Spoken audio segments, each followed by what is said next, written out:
Hello YouTube, this is a game I played on the livechess.com server between my opponent who had the white pieces while I had the black pieces.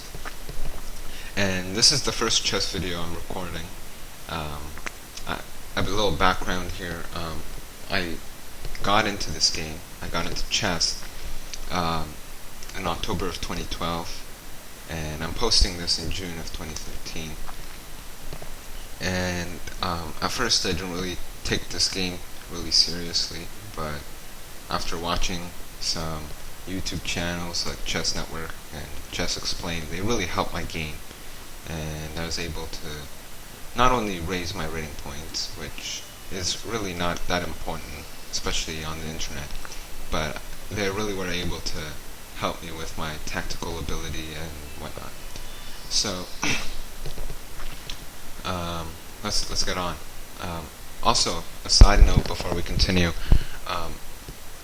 this is not meant for educational purposes. I know a lot of people, when they watch videos by players who are below 2000, they get a little mad, and I'm not going to judge or anything, but what I want to say is, this is just for fun. I'm recording because I really played a really good game. Anyways, on with it. So, my opponent played e4, and I played c6, and then he played queen f3.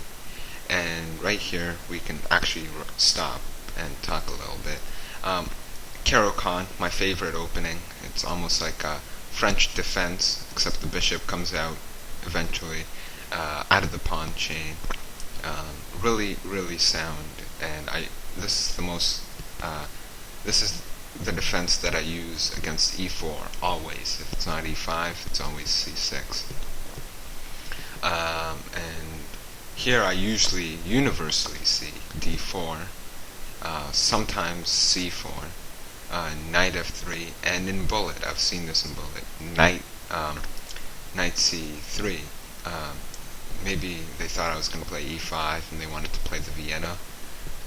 Who knows? Anyway, so, and then from there you can transpose to the main line after d5, d4, d takes on e4, knight takes on e4, and bishop f5. Anyways, so he played queen f3, and this is a rare move. I usually don't see it, and rightfully so. This is not really helping.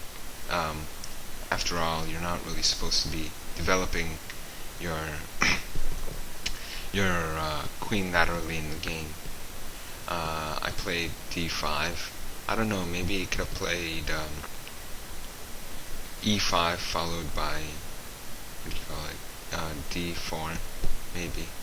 And after he took on, right, I retook with my c-pawn. He played knight h3. I played knight f6, just developing. And he played knight g5. I quickly kicked away the knight. He goes back to the spot where, the only spot really he has. And I play e5. I don't know who's better here. This was a 5-minute game that I played, and I haven't looked at it. I just finished it. So I'll analyze it soon, but I just want to record this. So c4. I don't want to take because the queen has pressure here, and it's going to be difficult pressuring. It's difficult to develop this piece if I was to take. So I played e4. Yet again, I don't know how accurate these moves are, and so he played queen e3. I played d4. He played queen g3, and I decided to play d3. He went on with knight c3, and I played bishop f5. From here, he played knight f4, and then I played knight b to d7, and from here I had a little plan. I was wondering how to get this bishop out, how to get this bishop developed without dropping this pawn, And at first, when he played knight f4, I really didn't think about it, but I just played knight to b d7 because I wanted to play knight h5, hitting the queen, and then following up with knight f6, protecting that, and then moving away, like moving my bishop and developing. After he played knight f4, and I quickly played knight b7, he played b3, and I was about to play this move until I noticed that the knight was actually there. So quickly held back off, and I developed another plan, and my idea was to just sacrifice the pawn. I was gonna take white is not developed, and I was gonna try to exploit that. He played f3, undermining my pawn center, and I quickly played bishop d6, and this is the sacrifice. Note, he did take the pawn, he went for it, and I quickly castled, protecting my other rook, and he can't take here because this is dropping, so he needs to move the knight, and I just thought, why not, soon after the knight moves, I could possibly take this pawn back and not worry about getting trapped. I can have play on this file, who knows. He played queen g3, and I took the knight. He moved the queen away to relative safety. I took the pawn on f3. I'm just opening up more lines to the king, to the white king. He retook with the g pawn, opening up even more lines for me if I need them. I played knight e5, attacking the pawn.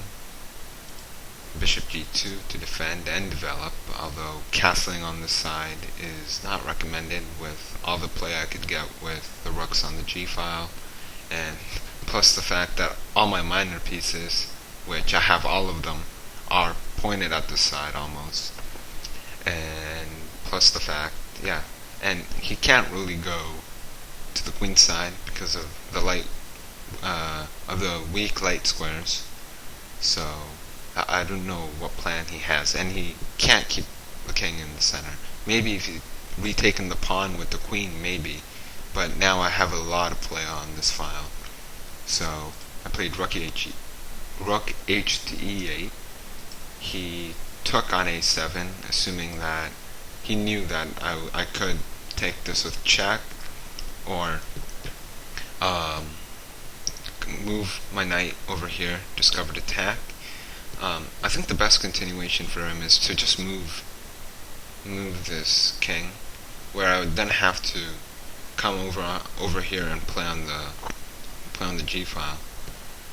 Instead, he played queen a7, queen takes on a7, and this is tactically failing to knight c6 check. Discovered attack, attacking the queen while checking the king, so he has to defend the king or move it away. Instead, he decides to interpose a piece.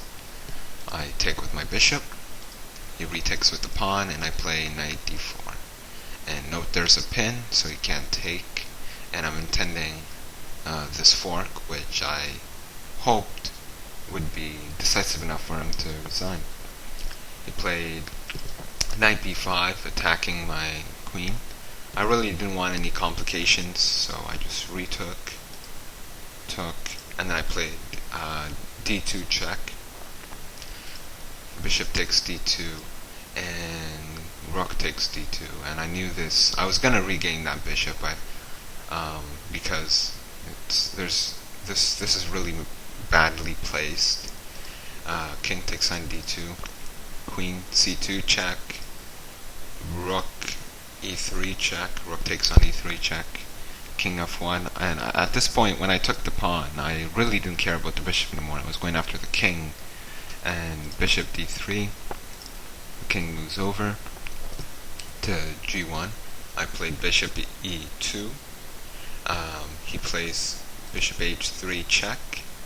I move my king out from the square to b8, where he's relatively safe, and he's more safer than this king anyways. and I play.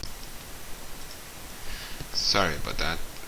I'm using Bandicam to record my video, so, and I don't have the full membership, so I only have 10 minutes per session. So yeah, so sorry about that.